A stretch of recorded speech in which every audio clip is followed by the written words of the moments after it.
Agora, 9h10 em Santa Catarina. Esta é a hora certa, mais certa do Brasil.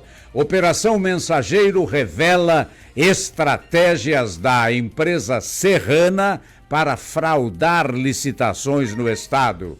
Depoimentos de funcionários mostram exigências incluídas em editais para favorecer a empresa pivô da investigação. Daqui a pouco nós teremos outros detalhes sobre a Operação Mensageiro e também outras informações sobre a troca permanente de farpas aí entre o governador Jorginho Melo e o ex-governador Carlos Moisés. Na verdade, o governador Jorginho foi surpreendido, com a postura do Tribunal de Contas do Estado, que aprovou as contas do Carlos Moisés, ao contrário do que esperava o próprio governador. E por isso que ele vem perdendo o sono atualmente. 9h11 em Santa Catarina, 9h11 agora. Este é o Jornal Litoral. Nós estamos conversando no Jornal Litoral com o presidente da Associação Empresarial de Tubarão,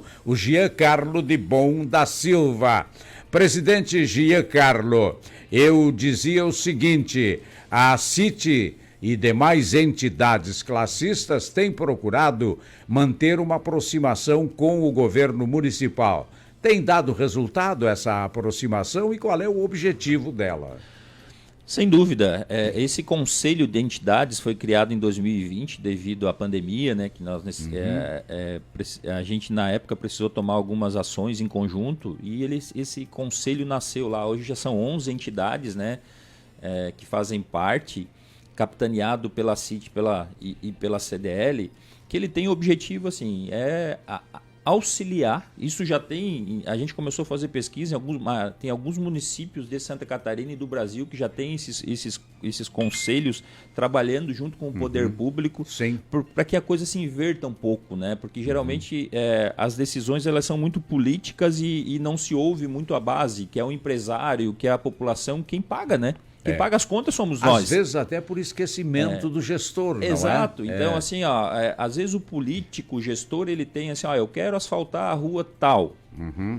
Mas aquela rua tal, qual é a importância? Será que não tem uma outra que vai gerar mais negócio, que vai gerar mais... que é uma via...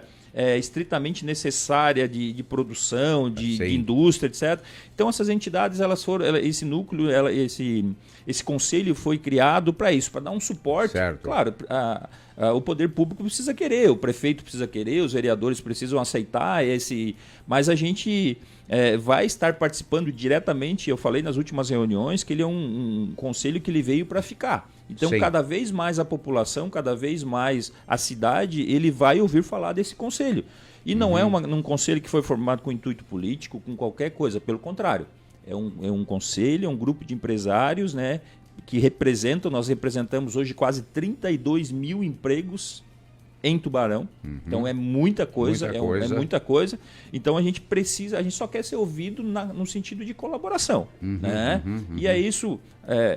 Tem muitos, a política tradicional está vendo com maus olhos, isso eu quero deixar bem claro, porque assim, nós não estamos... Acho que é interferência. Acho que é interferência, pelo contrário, a gente quer auxiliar. Isso aí eu vejo da seguinte forma, como uma preocupação compreensível com a governabilidade do município. Exatamente. Não é? Exatamente. Então, porque o que esse conselho, o que a gente quer? A gente quer ser ouvido, e dar a nossa sugestão. Claro, a cartada final, a assinatura, não cabe a gente, Certo. Mas eu tenho certeza. Porque essa nova geração de empresários, essa nova geração que está aí hoje, ele não aceita mais falcatrua. Sim. Ele tem noção de quem paga a conta. Claro. E quem paga a conta somos nós, através dos impostos. Mas eu não sou empresário. Não. Cada vez que tu vai no supermercado, que tu faz qualquer compra, tu está pagando imposto, tu está gerando negócio. Claro. Então tu não precisa ser empresário, mas tu tá sustentando toda uma estrutura que muitas vezes ela é superdimensionada, com muita gente, que às vezes não é produtivo, que são conchavos políticos, e quem paga isso somos nós. Essa postura da CIT e da classe empresarial tem sido bem recebida pelo atual prefeito Gelson Bento? Sim, nós já estivemos com ele 3 vezes. É mesmo, né? Inclusive, na semana passada também a gente fez uma reunião com ele. A gente percebe assim uma maior integração dele do que lá no início. Claro que a coisa caiu no colo dele também, né? Sim, Como foi sim. uma surpresa para Mas devagar todos ele nós. está colocando as coisas em ordem. Ele né? foi se adequando, foi conhecendo o processo, né? Nas 3 reuniões que a gente teve, inclusive da semana passada, com alguns secretários estiveram, porque a gente está muito preocupado com essa questão das obras, né, que iniciaram em Tubarão, né, com a questão do Ageu Medeiros, que foi uma luta que iniciou dentro da CIT, junto com as entidades, aquele problema que tinha no passado do governador com o prefeito, que daí fizemos as reuniões, trouxemos para dentro da CIT. Então, isso só se confirma o que eu acabei de falar. Nós queremos colaborar com o processo. Sim. E em nível de Estado também, conversar com secretários, conversar com a... Pressionar, né? Porque o político ele precisa ser pressionado, ele precisa ser cutucado às vezes para que a coisa aconteça. Eu tenho um amigo que diz que o político é que nem Maria Fumaça. Precisa levar uma lenhazinha de vez em quando para poder funcionar. Exatamente. Né? Então, assim, e nós temos, olha... não vamos discutir aqui se a culpa é de A, de B, se tinha dinheiro, se não tinha. Vamos pensar para frente. O que nós temos que fazer para resolver os problemas, né? Sim. Tem Desses que tocar a obra, 24 né? milhões que eram para vir para a cidade, que não tá, cara, vamos ver, vamos trabalhar juntos. Giancarlo de Bom da Silva, na sua ótica, quais são as prioridades de Tubarão hoje? Olha, parece aquela coisa aquele clichê, né? Mas nós temos hoje aquela coisa de saúde, educação e segurança. Né? Eu acho que a gente precisa olhar cada vez mais para uma questão que se descuidar um pouco, que foge até um pouco da nossa conversa, mas que é a questão segurança. Segurança. Inclusive... Nós temos uma polícia militar, uma polícia civil, uma guarda municipal muito determinada, muito empenhada, né, com estrutura que isso está sendo criado, mas tem um grande problema que a gente sempre ouve dos gestores, que a gente vem participando muito ativamente, né, que é a questão da mão de obra, do recurso humano, né? Que nada, um carro não se movimenta sozinho, uma arma não atira sozinho, não faz uma defesa, não consegue fazer uma blitz, então a gente precisa. E a segurança, assim, ó, ele tanto atrai como ele afasta. O senhor estaria falando também do policiamento ostensivo? Também. Eu acho que né? de uma maneira geral. A gente não né? vê o policial andando na rua, maneira... não vê isso aí. Eles passam de carro rapidinho, hoje é confortável, né? E esse é um tipo de coisa que precisa mudar, e até porque presidente? não tem policiamento para andar, não né? Tem, assim, as não pessoas tem. que eu me lembro um pouco, né, dos policiais circulando por Tubarão, né? Eu lembro que tinha um micro-ônibus que eles vinham e iam distribuindo nos locais na frente dos colégios. Exatamente. Isso foi se acabando. E isso, qual é a ligação que isso tem com a indústria? Uma vez eu participei de uma palestra de um grande laboratório, o terceiro maior laboratório do mundo, com a CEO deles, e um dos poucos mercados que eles não atuam no Brasil é o Rio de Janeiro. Ah, sim. Não tem filial, eles não têm nada no Rio de Janeiro. Porque lá é caso perdido. Por causa de uma questão de segurança. Claro. Eu fui eu que perguntei, mas por que vocês não estão interessa. no Rio de Janeiro? Não interessa. Claro, nem se comparando Tubarão, nem perto disso, né? Mas ela disse, por uma questão de segurança, por uma questão de propina, por uma questão de um complicado, entendeu? E é isso que a gente precisa atentar, né? E outra questão que a gente precisa, que já vinha sendo trabalhado há algum tempo, que também a gente precisa de áreas industriais em Tubarão. Ah, né? Sim. E eu não sou a favor do município dar o terreno, dar toda a infraestrutura, isenção de impostos e etc. Não, tem que ser o mínimo, né? A empresa precisa fazer a parte dela. Sim, sem dúvida. Agora, presidente, fale da sua preocupação, porque o senhor falou em segurança, os três falou que é um chavão, né? Mas nós temos um outro setor aí, que é a segurança do nosso Rio Tubarão. Sim. Inclusive, eu vou te dar essa informação aqui em primeira mão. Sim?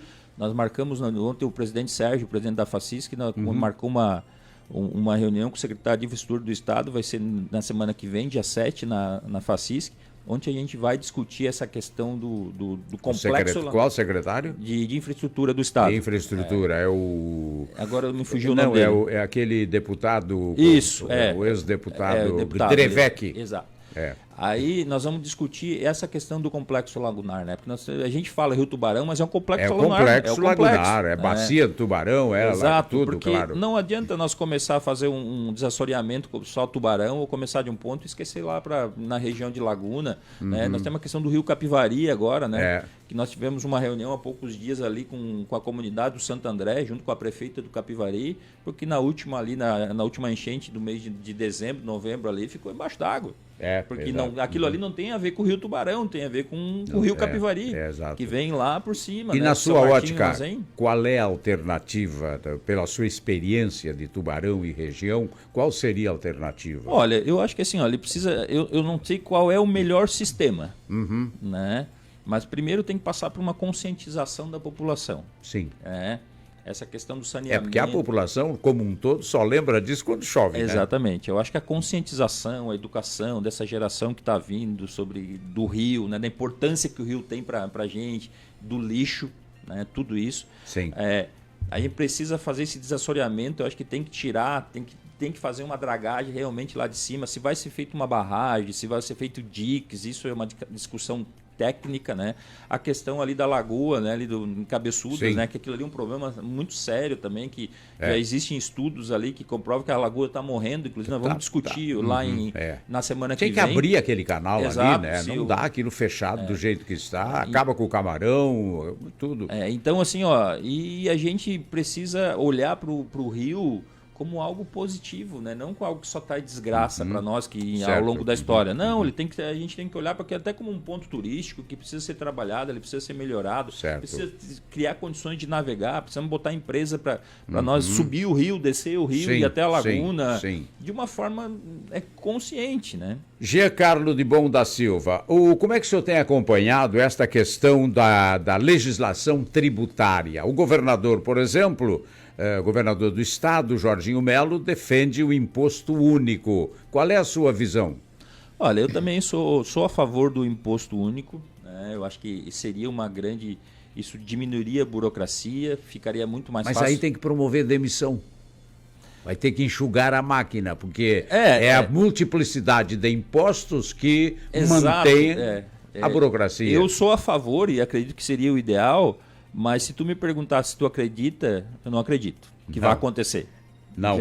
Não. A médio prazo, não. Porque é muito interesse, como tu falou, a estrutura, a máquina necessário, muito grande. É necessário, mas difícil. Então, assim, essa complexidade de impostos, né, que eles geram para o próprio empresário, né? Muitas vezes não sabe o que está acontecendo. Um dia tinha uma legislação tributária, no outro dia já altera. E isso cria um problema para os contadores também, né? Que é uma classe que hoje é muito afetada por esse trabalho, né? Porque eles nunca param de se atualizar por questões políticas, né? E a culpa disso tudo, né? Por que não se consegue chegar no imposto único? Porque a máquina realmente, como tu falou, ela é muito grande, é muito gorda, é muito inchada. Então tu precisa criar situações, né? Para se manter essa estrutura toda. E é isso que a população, é isso que o povo, é isso que nós não aguentamos mais.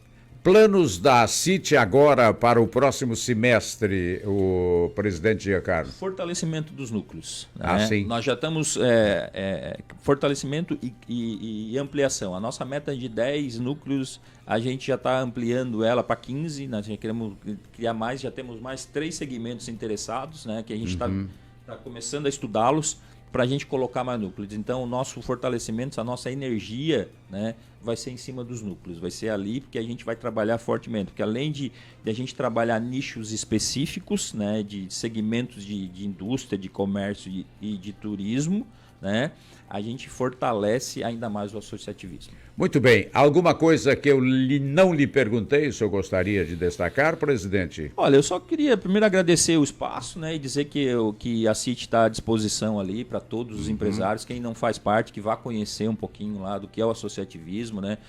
Hoje a CIT ela passa por um momento muito positivo, né? Uma diretoria muito consolidada que quer realmente fazer acontecer, um conselho também, os associados. Então é isso, dizer que nós estamos à disposição, estamos trabalhando ali pelo empresário e vamos continuar nessa luta. E tudo que tiver ao nosso alcance para fazer para o crescimento e desenvolvimento de Tubarão e na nossa região, pode contar com a gente. Muito bem, queremos agradecer também pela disponibilidade do senhor, comparecer para essa entrevista e cumprimentar também a sua assessora de comunicação, a Elke Schuch Borges, né, que facilitou este nosso contato. Bom dia e até a próxima. Até mais. Obrigado. Conversei com Giancarlo de Bom da Silva, presidente da Associação Empresarial de Tubarão.